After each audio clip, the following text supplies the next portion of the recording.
នេះមកចំការមករកផ្លែឈើយកទៅញ៉ាំនៅឯផ្ទះ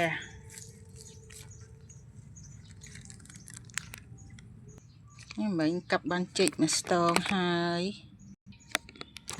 ឥឡូវមកបេះផ្លែម្ទេសនេះបងប្អូនអើយមកទុំក្រហមពេញដើមពីដើមនោះដើមទូចនេះដើមធំផ្លែដើមពីក្រោមដល់លើនេះឥឡូវខ្ញុំចាប់ផ្ដើមបេះដើម្បី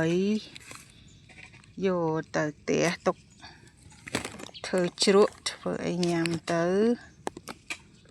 ហ្នឹងហើយបងប្អូនផ្លែឈើណាស់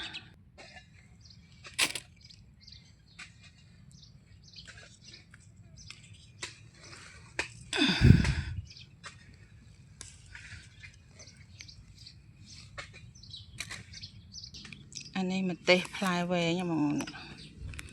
ផ្លែមានពីរដើមដែរហើយទុំពេញដើមដែរណោះទុំពោះអាម្ទេសនេះអាយុកាលវា2ឆ្នាំជាងហើយវាអត់ងាប់ទេខ្ញុំពេលខែប្រាំងអីយើងចេះតែស្រោចទឹកវាតិចតិចទៅណាដើម្បីកុំឲ្យវាដាច់ទឹកខ្លាំងពេកវាងាប់អញ្ចឹងឥឡូវវាបាន2ឆ្នាំជាងហើយឡើងខ្ពស់ផុតក្បាលខ្ញុំហើយនេះពោតដាំកានៅភ្លៀងបាន4-10ដើមទេឥឡូវចេញស្នៀតចេញសក់ហើយអាចទៀបនៅសល់មួយផ្លែអត់ទាន់ចាស់ទេនៅស្ទើ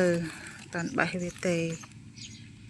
ទុកគេសិននៅសល់តាមួយផ្លែហើយនៅណានោះមានក្តាប់មានអី2-3ដែរបន្តអញ្ចឹងណា